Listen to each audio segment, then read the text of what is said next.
produksi telah menjadi kata Indonesia setelah diserap dalam pemikiran ekonomi bersamaan dengan kata distribusi. Dalam kamus Inggris, Indonesia, kata produksi secara linguistik mengandung arti penghasilan. Sedangkan dalam literatur ekonomi Islam berbahasa Arab, padanan adalah intaj dari kata nataja. Maka produksi dalam perspektif Islam adalah al-intaj fi manzur al-Islam atau production in Islamic perspective.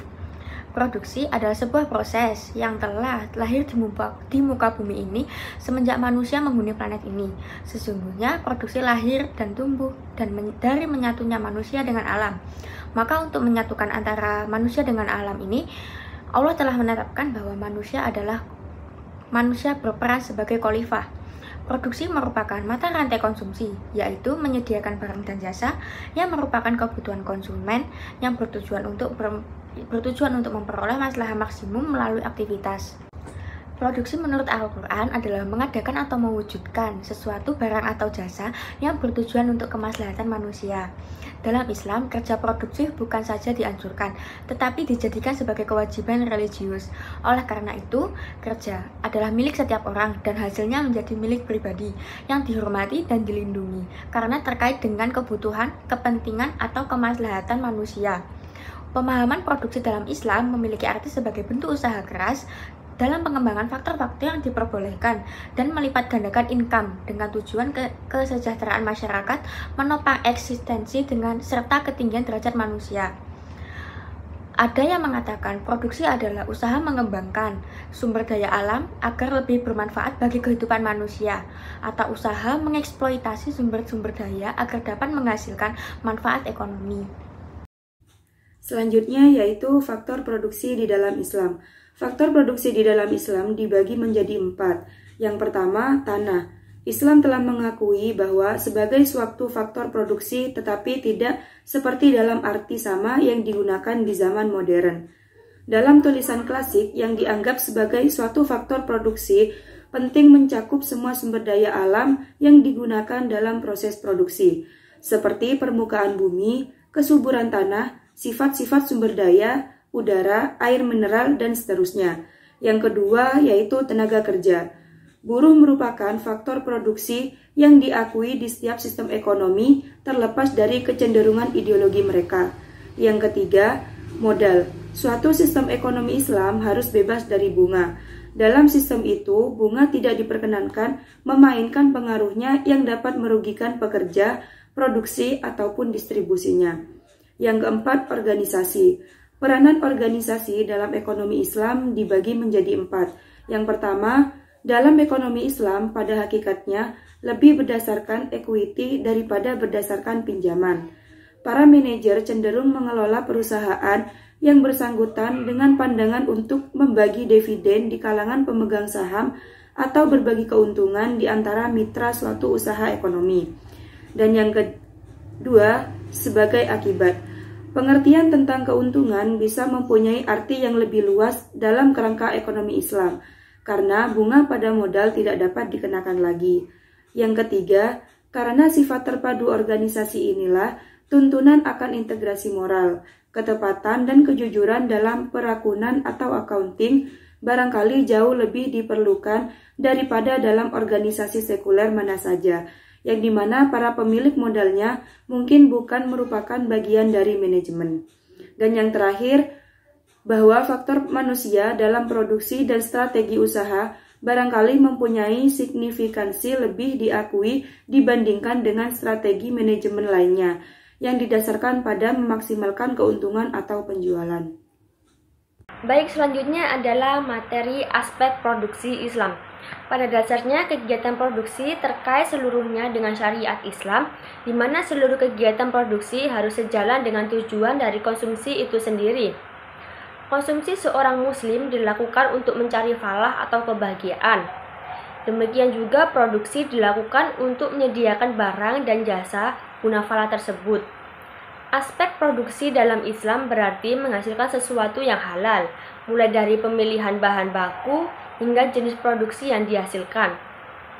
Berikut ada 5 aspek-aspek dalam berproduksi, antara lain adalah yang pertama, memproduksi barang dan jasa yang halal pada setiap tahapan produksi.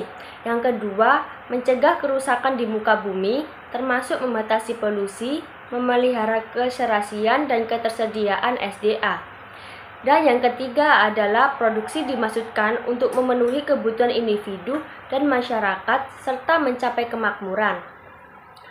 Kebutuhan yang harus dipenuhi agar berdasarkan prioritas yang ditetapkan agama, yakni terkait dengan kebutuhan untuk tegaknya akidah atau agama, terpeliharanya nyawa, akal, dan keturunan atau kehormatan, serta untuk kemakmuran material. Yang keempat adalah produksi dalam Islam tidak dapat dipisahkan dari tujuan kemandirian umat. Untuk itu, hendaknya umat memiliki berbagai kemampuan, keahlian, dan prasarana yang memungkinkan terpenuhinya kebutuhan spiritual dan material. Juga terpenuhinya kebutuhan pengembangan peradaban, di mana dalam kaitan tersebut para ahli fikih memandang bahwa pengembangan di bidang ilmu, industri, perdagangan, keuangan merupakan fardu kifayah, yang dengannya manusia bisa melaksanakan urusan agama dan dunianya. Dan yang terakhir adalah, dan yang kelima, meningkatkan kualitas sumber daya manusia, baik kualitas spiritual maupun mental dan fisik. Kualitas spiritual terkait dengan kesadaran rohaninya, kualitas mental terkait dengan etos kerja, intelektual, kreativitasnya, serta fisik mencakup kekuatan fisik, kesehatan, efisiensi, dan sebagainya. Menurut Islam, kualitas rohani individu mewarnai kekuatan-kekuatan lainnya, sehingga membina kekuatan rohani menjadi unsur penting dalam produksi Islami. Baik, selanjutnya adalah materi, fungsi, dan tujuan produksi. Tujuan dari produksi dalam Islam adalah untuk menciptakan maslahah yang optimum bagi konsumen atau bagi manusia secara keseluruhan. Dengan maslahah yang optimum ini, maka akan tercapai falah yang merupakan tujuan akhir dari kegiatan ekonomi sekaligus tujuan hidup manusia. Falah adalah kemuliaan hidup di dunia dan akhirat yang akan memberikan kebahagiaan yang hakiki bagi manusia. Menurut tujuannya, produksi dalam Islam secara umum adalah untuk mencapai falah atau kebahagiaan yang hakiki. Di antaranya ada 4, yaitu yang pertama, memenuhi kewajiban sebagai khalifah di bumi, beribadah kepada Allah, dan untuk menjalankan fungsi sosial. Yang kedua, untuk memenuhi kebutuhan hidup pribadi dan keluarga. Dan yang ketiga, sarana untuk memenuhi kebutuhan masyarakat akan barang dan jasa secara umum. Dan yang terakhir, yang keempat adalah sebagai persediaan untuk generasi di masa yang akan datang. Sedangkan fungsi produksi dalam Islam yaitu produksi sangat penting bagi kelangsungan hidup dan juga peradaban manusia di bumi. Sesungguhnya produksi lahir dan tumbuh dari menyatunya bumi dan alam. Maka untuk menyatukan bumi dan alam ini, Allah telah menetapkan bahwa manusia berperan sebagai khalifah, bumi adalah lapangan dan medan, sedangkan manusia adalah pengelolanya segala apa yang terdampar di muka bumi ini untuk memaksimalkan fungsi dan kegunaan. Apa yang telah diungkapkan oleh para ekonom tentang modal dan sistem tidak akan keluar dari unsur kerja atau upaya manusia. Sistem aturan tidak lain adalah perencanaan dan arahan. Di dalam Al-Quran, pembahasan tentang produksi ini dijelaskan dalam surah An-Nahl ayat 5-9 yang berbunyi, A'udzubillahi minasyaitonirrajim, Bismillahirrahmanirrahim. Wal an'ama khalaqaha wa lakum fiha dif'un wa manafi' wa minha ta'kulun. Wa lakum fiha jamalun hina turihuna wa hina tasrahun. Wa tahmilu athqalakum ila baladil lam takunu balighihi illa bisyikkil anfus. Inna rabbakum lara'ufur rahim. Wal khayla wal bighala wal hamira litarkabuha wa zina wa yahluku ma la ta'lamun wa 'alallahi qasdus sabili wa minha ja'izun walau syaa lahadakum ajma'in. Artinya, dan Dia telah menciptakan binatang ternak untuk kamu.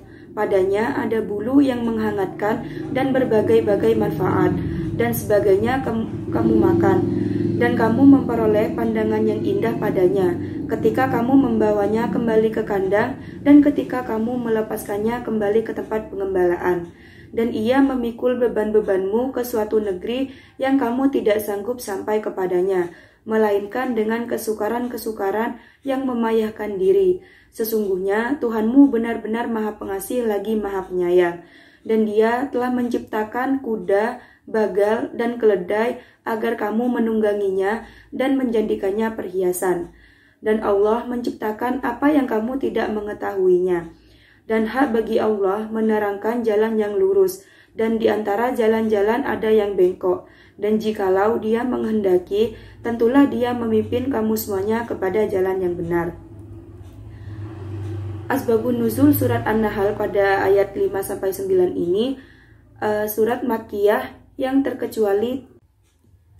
Selain dijelaskan di dalam Al-Quran, produksi ini juga dijelaskan dalam hadis Nabi yang berbunyi, Haddatsana Abdullah ibnu Musa ahbarana al-Azra'i an Ata'in an Jabirin radhiyallahu anhu qala kanu yazra'unaha bithuluthi warrubi'i wan nisfi faqala an-nabiyya sallallahu alaihi wasallam man kanat lahu ardun falyazra'ha aw liyamnaha fa illam yaf'al falyumsiku ardahu wa qala ar-Rabi'i Ibnu Nafi'in Abu Taubata haddatsana Muawiyatu Ayyahya an Abi Salamah an Abi Hurairah radhiyallahu anhu qala Rasulullah sallallahu alaihi wasallam man kanat lahu ardun falyazra'ha aw liyamnaha ahahu fa in aba falyumsik ardahu. Hadis riwayat Bukhari.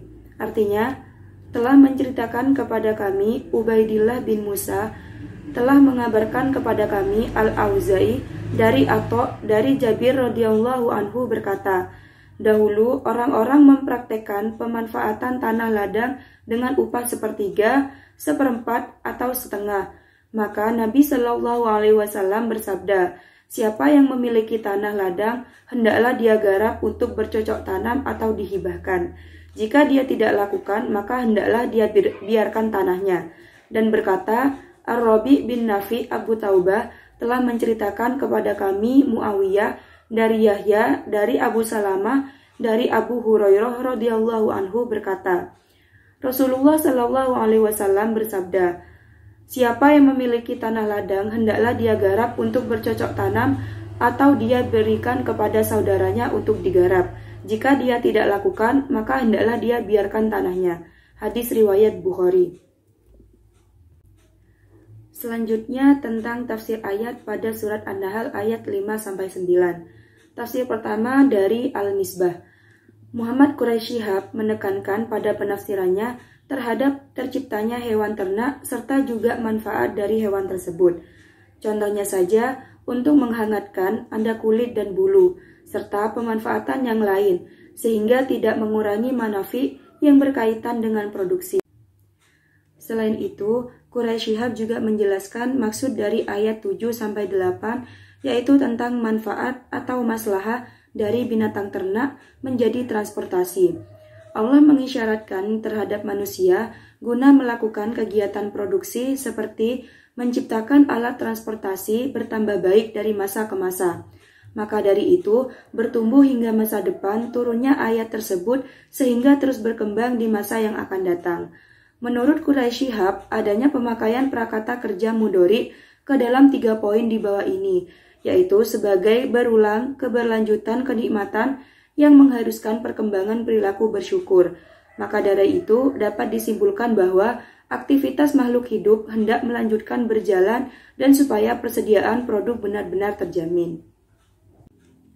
Selain dari tafsir Al-Misbah, terdapat juga tafsir lain yaitu dari Ibnu Katsir.